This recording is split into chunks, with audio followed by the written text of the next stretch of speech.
Padre Celestial, te entrego este tiempo para ti y que seas tú el que edifiques tu iglesia con la única manera, la única forma de poder crecer y madurar, que es a través de la Sagrada Escritura. Gracias, Señor, por el modelo de tu Biblia, que si seguimos el plano, el diseño tuyo, todo sale bien. Gracias, Señor, porque que nos apeguemos exactamente al contenido santo para que todo resulte para bien, como dice el Salmo 1, Señor, que en todo prosperamos. Gracias, Señor, en el nombre de Jesús. Amén, amén, amén. Hermanos, estamos dando predicaciones en torno a la iglesia del Señor, en celebración también por nuestros 30 años de ministerio. Y esos 30 años son significativos. Han salido 7 iglesias hijas de esta iglesia madre. Esta madre ha tenido hijos. Y gloria a Dios por eso, porque no ha sido estéril, todo ha sido para bien y creciendo como el Señor nos manda a fructificar, a multiplicarnos con la palabra del Señor para todo el mundo. Entonces, viendo pues el modelo de iglesia que está en el libro de Hechos, podemos tener una empatía allí para saber hasta dónde estamos nosotros siguiendo un patrón. Aunque el libro de Hechos no es doctrinal, es histórico, y tiene cierto lado doctrina, pero no es totalmente doctrinal. Cuando ya hablamos Romanos y la carta de Pablo, ya cambia la cosa, pero es bueno aprender del diseño de lo que pasó en el libro de Hechos. Nosotros vimos que allí la iglesia testificaba, el Señor le ordenó a la iglesia pero recibiréis poder cuando haya venido sobre vosotros el Espíritu Santo y me seréis testigos en toda Jerusalén, en Judea, en Samaria y hasta lo último de la tierra. ¿Sí? Así lo dijo, ¿no? Antes de subir a los cielos dijo, vaya, van a recibir poder, quédense allí esperando ser investidos por el Espíritu Santo. Pero a veces no oímos bien, ¿sabe? A veces no retenemos exactamente la orden. Y cuando vino aquel Espíritu Santo sobre ese día del Pentecostés, una fiesta judía, 50 días después de la Pascua, significa Pentecostés, ellos fueron investidos, hablaban en diferentes lenguas que la gente que estaba allí, que venía de 18 lugares por lo menos, entendían en su propia lengua. Porque no estamos hablando de una jeringonza que nadie entendía. Todo el mundo entendía lo que estaban predicando los apóstoles, porque no estamos en Babel, que es confusión, sino entendimiento. Y bueno, ahí se vio. ¿Pero qué ocurrió? Pedro se levanta ese día, da un discurso maravilloso, cita a Joel, cita los últimos tiempos y cita también que Cristo viene ya. ¿Y qué pasó? Ninguno se fue para sus lugares de origen, sino que se apertrecharon, se encerraron en Jerusalén.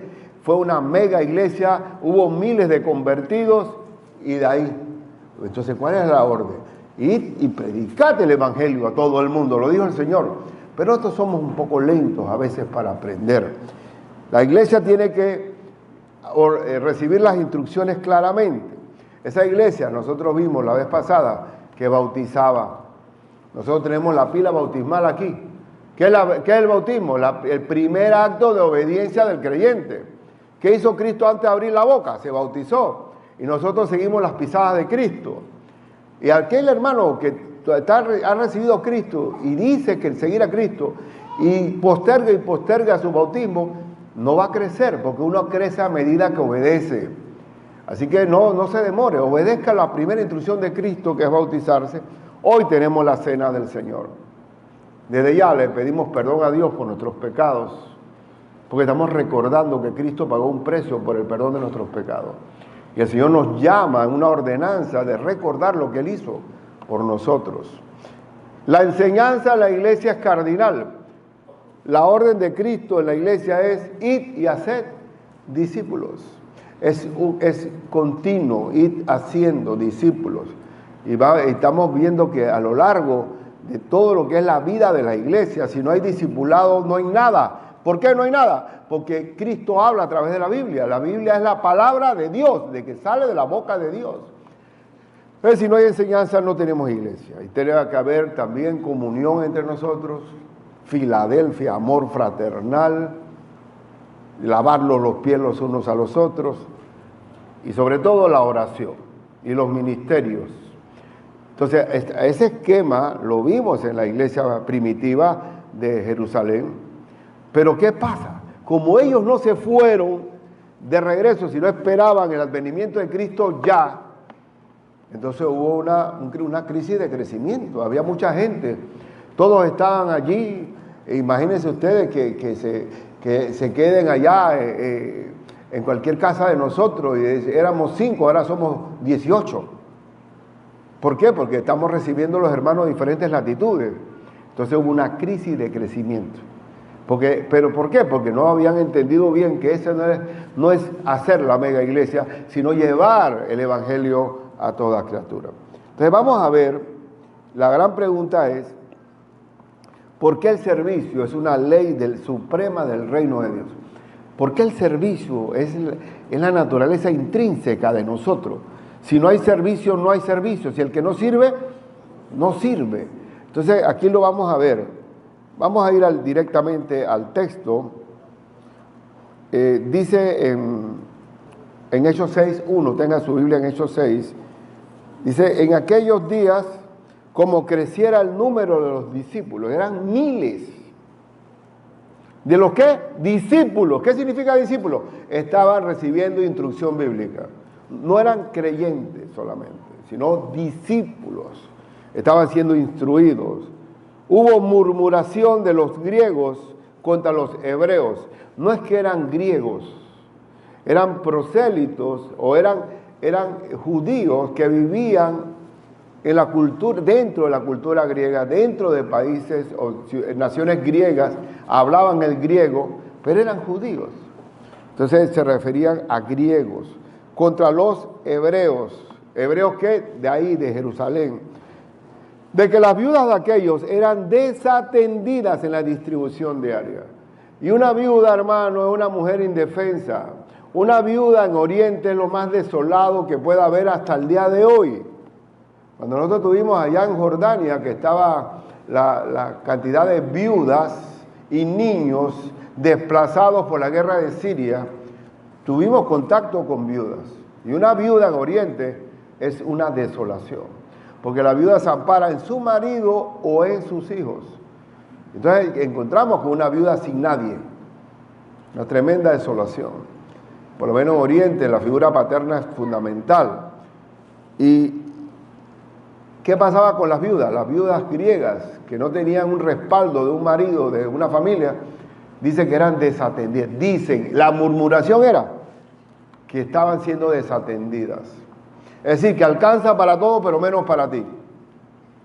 Y eso es dañino. Una murmuración en la iglesia es destructiva, sobre todo cuando se deforma la realidad. Se deforma cuando las cosas se suponen que están pasando. Y posiblemente no estaba pasando así. Pero en la murmuración hay una especie de examen que a veces, que lo he visto en práctica, que tú le das a alguien un mensaje y se lo pasas al otro, se le pasa al otro. Ustedes lo han visto esa práctica. Y al final, lo que se dijo no fue el primer mensaje. Todo se deformó y eso pasa. Pasa mucho cuando tú tienes una óptica, porque todo depende del cristal con que se mire y cómo se forma, y una murmuración contaminante. Pero gracias a esa crisis salieron los primeros 7 diáconos, los primeros servidores. Gracias a esa crisis, porque la crisis tiene su bendición. ¿Uno aprende de la crisis o no?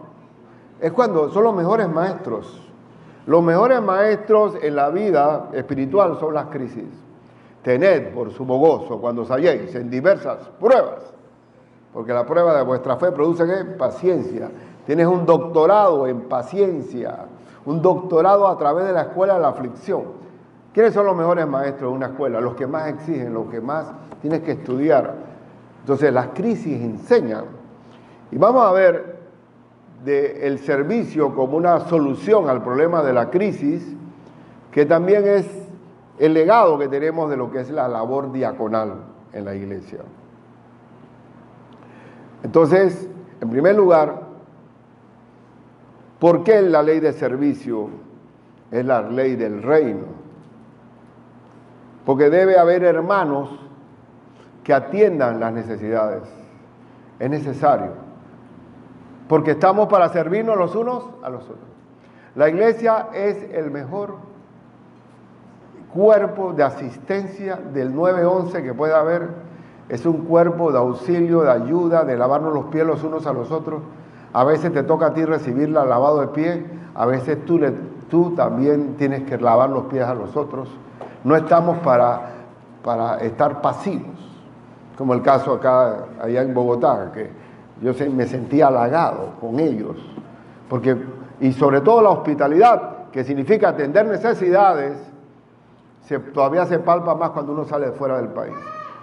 Entonces, es importante convocarnos o resolver situaciones nuestras. Y los apóstoles, la crisis llegó al oído de los apóstoles. Y vamos a ver qué fue lo que pasó. Hechos 6:2, ¿qué dice? Entonces los 12 apóstoles convocaron a la multitud de los discípulos. Y era mucha gente, hermano. Y dijeron, no es justo que nosotros dejemos la palabra de Dios para servir a las mesas. ¿Eso significa algún menosprecio a las viudas? ¿O que no les importaban las viudas? No. Sencillamente, la prioridad fundamental de la Iglesia de Cristo sigue siendo la enseñanza de la palabra de Dios. Porque si no hay enseñanza, la Iglesia termina en cualquier cosa.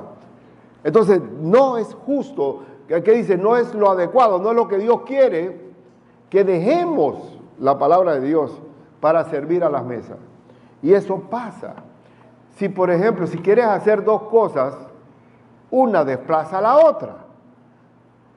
Unas hermanas misioneras que queremos mucho, bueno, ellas inclusive estuvieron entre los Emberá mucho tiempo, y ustedes los conocen, que fue Sara Yedel, posiblemente, y ellas se oponían a que yo tomara la radio, porque me iba a dividir mi responsabilidad como pastor.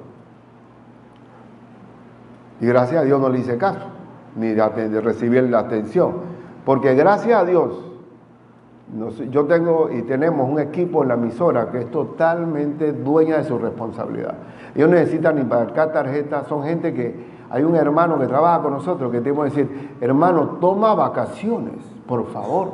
Llévate el micrófono para tu casa, pero tú tienes que salvar vacaciones, entregados totalmente. Entonces, y tengo una administradora que ella vive y respira su responsabilidad. Entonces, cuando tú tienes hermanos comprometidos en el servicio, no vas a desatender lo que Dios te ordenó hacer. Y la emisora ha sido una bendición, ¿sí o no? Yo creo que una gran mayoría aquí nos hemos conocido. Digo, pastor, yo tengo años de estar escuchándolo. Entonces ya todos nos conocemos, pues. Entonces la emisora ha sido buena, un instrumento, no. Yo creo que la gran mayoría han venido aquí a través de la emisora. No hay algo más democrático que la radio. La mujer está fregando los platos y está oyendo la radio. El tranque de Panamá, de Chorrera para acá, está oyendo la radio. Gloria por el tranque, Señor. Que termina la prédica enteramente. Y hay tanta gente, taxistas, mis amigos, todos los que están en el volante, guardias de seguridad, todo. Es impresionante la gente que escucha.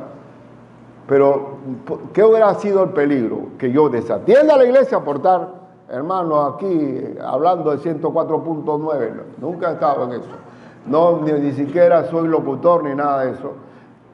Pero se pasan los mensajes de esta iglesia local allá. Y ha llegado más allá. Una vez vino una argentina desde Punta del Este, allá, el punto más alejado del mundo. De allá vino acá a agradecer que allá ella estaba sintonizando. Y vino a la iglesia, una cosa impresionante.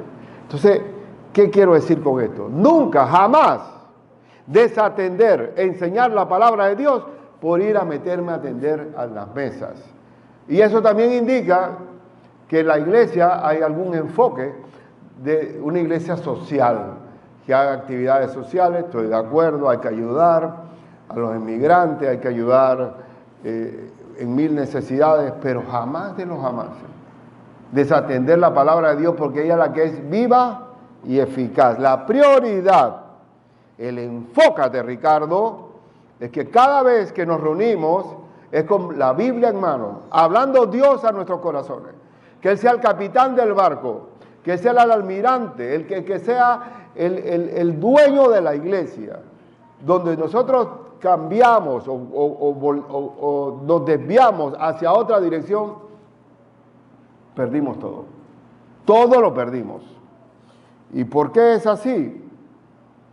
Porque recordemos esa prioridad. ¿Qué dice 2 Timoteo 3, 16, 17? Que es un texto para mí maravilloso. Toda la escritura, toda esa Biblia que tienes en la mano, es inspirada por Dios. ¿Quién la inspiró? ¿Quién la inspiró? Dios. Y por eso que es útil, ¿para qué? Para enseñar, para redarguir, para cambiar la forma de ser. Hermano, si usted consume las redes sociales, usted va a ser cambiado su manera de pensar y va a tomar argumentos del mundo. Y ahora sí hay mucha influencia a nuestros hijos. Hay la influencia malévola, perniciosa, totalmente diabólica, de muchas redes que se están enseñando cosas horripilantes. Imagínate que un niño puede cambiar de sexo sin el permiso de su padre, que el niño puede tener sexualidad sin necesidad. ¿Qué es eso? Es lo más diabólico que puede haber. Y hay tantas cosas que para mí es corrupción de menores, que ahora la iglesia cuando más necesita ponerle los rieles al creyente. Mucho más. Es útil para redarguir. ¿Qué es redarguir? Cambiar los argumentos que traemos. Para corregir. ¿Quién es el único que puede corregir los patrones equivocados? La palabra de Dios. Para instruir, para decir, por ahí no es, sino es por aquí. Gloria a Dios por eso. Todos nosotros venimos descarriados. Aunque no, está mal usada la palabra descarriado. El descarriado se aplica más al creyente que perdió el carril, que se separó. Si adoptábamos el mundo no teníamos ni carril.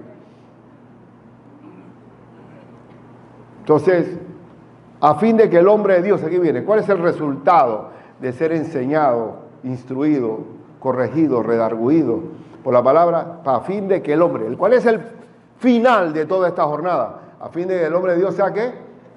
Perfecto. ¿Qué significa perfecto? Que hay una aureola de... ¿Qué es perfecto? Maduro, enteramente preparado para toda buena obra. Por eso que los apóstoles dijeron, no podemos dejar de enseñar la palabra para ir a atender las necesidades de las viudas. Y vuelvo y reitero, no es un menosprecio a las viudas, sino que la prioridad sigue siendo la palabra del Señor. Siempre el diablo va a desacreditar a dos personas, a dos situaciones. Uno al pastor o al ministro y el otro a la Biblia. La Biblia no es tan importante como se dice. Es todo. Es todo. Cristo es la cabeza si se enseña la palabra de Dios.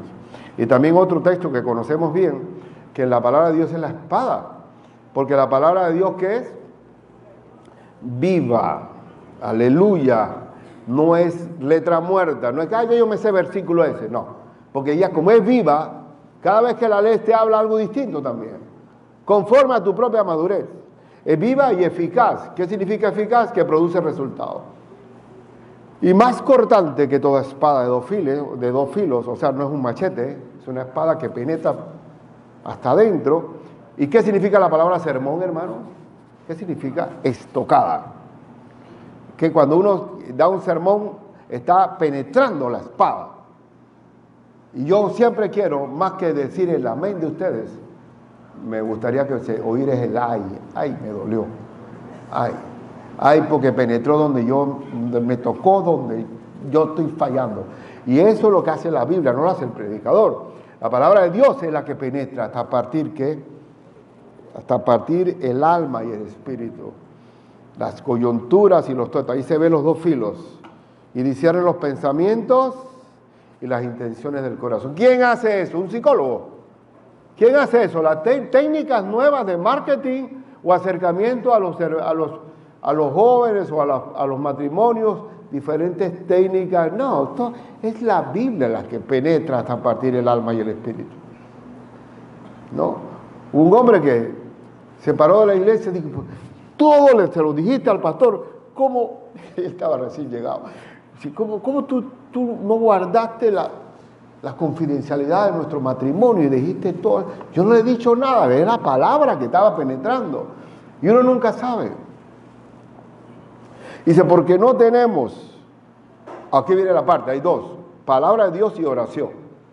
Porque no tenemos un sumo sacerdote que no pueda compadecerse de nuestras debilidades, sino que uno que fue tentado en todo según nuestra semejanza, pero sin pecado. Cristo entiende nuestras debilidades, porque Él vino como hombre, y Él entiende nuestras luchas. Así que cuando oramos tenemos acceso directo, por eso que dice más adelante, acerquémonos, pues, ¿cómo? Confiadamente, con confianza, al trono de la gracia. Cada vez que oramos, nos acercamos al trono de Dios. Imagínate, a mí qué me importa conocer los reyes de Inglaterra si yo puedo hablar con Cristo todos los días, al trono de Dios en oración, por los méritos de Cristo. ¿Para alcanzar qué? Misericordia y hallar gracia para el oportuno socorro. Y déjame decirle, hermano, que el socorro de Dios siempre es oportuno, no llega tarde. Por tanto, hermano, los apóstoles dijeron, no dejaremos de enseñar la palabra de Dios para ir a atender a las mesas. Porque, hermano, ustedes saben bien y me conocen, porque para mí no hay ningún problema coger un trapeador, barrer, recoger sillas, eso no hay ningún problema para mí. Y lo haría 1000 veces y lo he hecho, y lo sigo haciendo. Pero lo que no puedo es desatender para atender algo que no me corresponde. ¿O cuál es mi deber? ¿Cuál es mi enfoque principal? Apacienta mis ovejas, apacienta mis corderos. Tú me amas a mí, Ricardo, apacienta mis ovejas. Entonces, y esa lección, porque yo vengo de por mi propia crianza, a mí me criaron muy independiente. En ese sentido yo entiendo a los americanos que son American Independence. Haz tus cosas independientes. Yo crecí así. Mamá nos enseñaba, bueno, aquí está tu ropa, vístase como quieran, y salíamos con la bicicleta y ahí íbamos a todos los lugares, defiéndete. Eso está bien. Pero a nivel de iglesia, una de las cosas que me ha costado a mí, porque cuando fui abogado, yo hacía mi reporte, lo imprimía, no esperaba, ni le daba a la secretaria, yo mismo lo imprimía, no esperaba al mensajero, se lo llevaba a la gente. Y claro, mucha gente quería trabajar conmigo porque ya, right now, ya. Pero ¿qué pasa? Cuando llegamos a la iglesia tenemos que aprender a delegar. En ese sentido, me identifico con Moisés. ¿Cuál fue el problema de Moisés? Era un líder fuerte. Un líder que podía pasar todo el día ayudando y trabajando con el pueblo de Dios sin cansarse. Hasta que el suegro le dio el mejor consejo del mundo, ¿verdad? Y así mismo, vamos a leerlo un momento, por favor. El día del Señor, sin pereza. Aconteció que al día, dice Éxodo 18, aconteció que al día siguiente se sentó Moisés a juzgar al pueblo. Y el pueblo estuvo delante de Moisés desde la mañana hasta la tarde. Ese sí era un cielo de hierro. Viendo el suegro de Moisés que todo lo que él hacía con el pueblo, dijo, ¿qué es esto que haces tú con el pueblo? ¿Por qué te sientas tú solo y todo el pueblo está delante de ti desde la mañana hasta la tarde? ¿Quién aguanta eso? Y Moisés respondió a su suegro, porque el pueblo viene a mí para consultar a Dios. Cuando tienen asuntos vienen a mí y yo juzgo entre él uno y el otro. Y declaro las ordenanzas de Dios y sus leyes. Entonces el suegro de Moisés le dijo, no está bien lo que haces. Desfallecerás del todo, tú y también este pueblo que está contigo, porque el trabajo es demasiado pesado para ti. Le está diciendo, aprende a delegar, Moisés. No podrás hacerlo tú solo. Oye ahora mi voz, yo te aconsejaré y Dios estará contigo. Y este fue el mejor consejo que le pudo dar este suegro a su yerno. Está tú por el pueblo delante de Dios y somete tú los asuntos a Dios. y enseña a ellos las ordenanzas y las leyes que tenía que hacer Moisés, enseñar la palabra y muéstrales el camino por donde deben andar y lo que han de hacer, Además, escoge tú, de entre todo el pueblo, varones de virtud. Estos fueron los primeros diáconos en el Antiguo Testamento, varones de virtud. ¿Qué es la virtud? Las cualidades en acción. Temerosos de Dios, que teman a Dios, varones de verdad, íntegros, que aborrezcan la avaricia, porque la raíz de todos los males, ¿cuál es? El amor al dinero. Y ponlos sobre el pueblo por jefe de millares, de centenas, de 50 y de 10. Y ellos juzgarán al pueblo en todo tiempo, y todo asunto grave lo traerán a ti. Ya a Moisés se le debía consultar ya con un caso de emergencia, de 9-11. Pero la mayoría de los asuntos debían resolverlo ellos. Y así aliviarás la carga de sobre ti, y la llevarán ellos contigo. Entonces, ¿qué vienen siendo los diáconos? ¿Qué vienen siendo los ancianos? ¿Qué vienen siendo los servidores? Son la extensión del brazo pastoral para aliviar las cargas de aquello, de la labor fundamental que tiene la iglesia, de enseñar la palabra de Dios. Y vamos a ver que los primeros diáconos se convirtieron en predicadores. Y yo fui diácono, pero yo comencé siendo diácono en la iglesia donde yo estuve primeramente. Entonces, es necesario que ante la crisis que haya, se levanten servidores. Y siempre va a haber crisis, siempre va a haber algún tipo de crisis. Segundo, ¿por qué la ley de servicio es la ley suprema del reino? Porque servir implica cualidades también espirituales. Tú no puedes improvisar poniendo a alguien al cuidado de otros. Si tú le delegas a alguien ser discipulador de alguien, esa persona tiene que ser madura. Porque si el discipulador es mediocre, no vamos a decir mediocre, perdón, para no decir esa palabra tan fea, no ha crecido, ese discipulador, el discípulo va a crecer hasta el nivel donde esté él. Entonces tenemos que asegurarnos de tener gente madura sirviendo. ¿Qué dice así? ¿Qué dice versículo 3? Buscad. Miren, ¿a quién le tocó identificar a los primeros diáconos? Buscad pues, hermanos, de entre vosotros, a 7 varones de buen testimonio. 7 varones entre miles. Ahí no hay burocracia. 7 varones. ¿Cómo deben ser esos varones? ¿De buen testimonio? Si no hay testimonio, no hay nada. Llenos del Espíritu Santo, o sea, controlados por Dios, y de sabiduría. Y la sabiduría, acuérdense que la Biblia no es filosofía griega. La sabiduría es la aplicación del consejo de Dios a la vida. Esos eran los 3 requisitos. Buen testimonio, lleno del Espíritu y sabiduría. A quienes encarguemos de este trabajo. Así que para atender a las mesas, atender a las viudas, era necesario hombres íntegros. Hombres íntegros.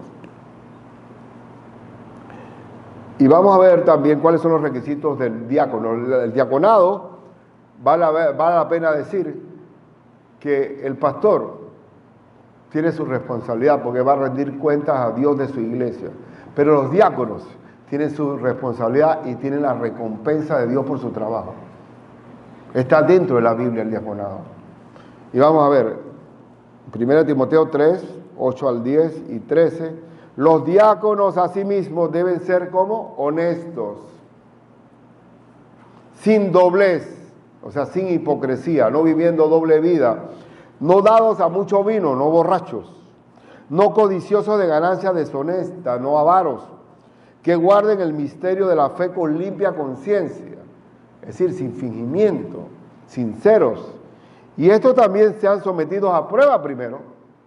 Esto es algo que es importante también determinar, que cuando nosotros escojamos los nuevos diáconos o diáconos adicionales, porque nosotros tenemos ya dentro de la fila del diaconado ya gente veterana. Está Daniel, está Papito, ellos ya pasan de diáconos, lo son, ancianos. No ancianos por viejos, sino por sabios. Pero necesitamos también un relevo generacional allí de sangre nueva, pero no es que por ser nueva tienen que estar allí, simplemente que tengan madurez. Dice, y estos también sean sometidos a prueba primero, y entonces ejerzan el diaconado si son irreprensibles. ¿Qué significa irreprensible? Que no haya nada que reprender de ellos. Porque los que ejerzan bien el diaconado, escuchen, ganan para sí un grado honroso y mucha confianza en la fe que es en Cristo Jesús. Hay una honra para el diaconado, una honra. Entonces estos hermanos, servidores, provinieron de una multiplicación de creyentes. Al decir lleno del Espíritu Santo, ustedes saben bien que la Biblia dice cuál es el resultado del Espíritu Santo cuando uno vive dependiendo del Espíritu Santo. ¿Cuál es? Mas el fruto del Espíritu, ¿cuál es? Amor, gozo, paz, paciencia, benignidad, bondad, fe, mansedumbre y templanza. Dígame que no tendríamos un buen líder que tenga esas cualidades. Esas cualidades son de Él. Esas cualidades son del Espíritu Santo. Gloria a Dios, porque esas no son cualidades humanas, vienen del Señor. Y también la sabiduría, ustedes saben bien, que también es obra del Espíritu Santo. La sabiduría dice que si alguno tiene falta de sabiduría, ¿qué debe hacer? Pídala a Dios, el cual da a todos abundantemente y sin reproche, y le será dada. Bendito sea el Señor. Entonces, dentro de la fila del Señor, aquí vamos a multiplicarnos. Yo estoy contento con los varones. Ya vamos a tener el rango de capitán. Ya eso que significa un servicio más abnegado dentro de la iglesia, y también ir probando los espíritus para saber si hay unos posibles también que lleguen al diaconado. Y en último lugar, ¿cuál fue el resultado de la elección de estos 7 diáconos en medio de la murmuración de las viudas? Hechos 6, 5 al 7. Agradó la propuesta a toda la multitud y eligieron. ¿Quién eligió? La misma multitud. ¿Qué significa esto? Que los hermanos mismos saben las cualidades espirituales de los otros hermanos. Y bien podríamos nosotros poner, hermano, escriba el nombre de hermanos que usted considere que tienen buen testimonio, lleno del espíritu y de sabiduría, y le pasamos la lista y cada uno va anotando uno. Y se va a dar cuenta que nombres específicos se van a resaltar. ¿Y quién eligió a quién? La misma congregación eligió a los diáconos. Agradó la propuesta, toda la multitud eligieron a quién? A Esteban. ¿Qué pasó con Esteban? Fue apedreado. Quiere decir que de diácono pasó a predicador. Fue el primer mártir de la iglesia. Y que a raíz de la muerte de Esteban se dio la dispersión de los hermanos por todo. Salieron de Jerusalén a predicar el evangelio a toda criatura. Esteban fue el instrumento. También está varón lleno de fe y del Espíritu Santo. A Felipe, ¿saben quién fue Felipe? El que le predicó al eunuco, aquel que predicó allá en Samaria con los samaritanos. A Prócoro, a Nicanor, a Timón, a Parmena, no conozco el currículum de estos, no me dice nada, pero ellos estoy seguro que habrá fruto para ellos allá. Y a Nicolás, prosélito de Antioquía, a los cuales presentaron ante los apóstoles, quienes orando les impusieron las manos. ¿Verdad? ¿Qué significa imponer mano? Que yo te traspaso un poder. ¿Qué significa imponer mano? Imponer mano es que yo delego una autoridad sobre ti. Nosotros los apóstoles delegaron la autoridad sobre los diáconos. Pero como dice el apóstol Pablo, en una parte dice, no impongas con ligereza las manos a cualquiera. Tienes que asegurarte bien, prueba los espíritus. Eso pasa. ¿Y qué pasó cuando los diáconos comenzaron a ejercer su diaconado en aquella iglesia de Jerusalén? Y crecía la palabra del Señor. Aleluya. Crecía. ¿Y el número de los qué? De los discípulos. Y se multiplicaba grandemente en Jerusalén. Una multiplicación de discípulos, porque todos estaban siendo atendidos. Hubo una satisfacción de necesidades. También muchos de los sacerdotes obedecían a la fe. Imagínense, sacerdote, que el religioso es lo más difícil de convertir a la fe. Y aquí estamos viendo que la elección tuvo su resultado. En la iglesia de Cristo hay muchos hermanos que podemos, aquí no falta nada absolutamente, todo está aquí.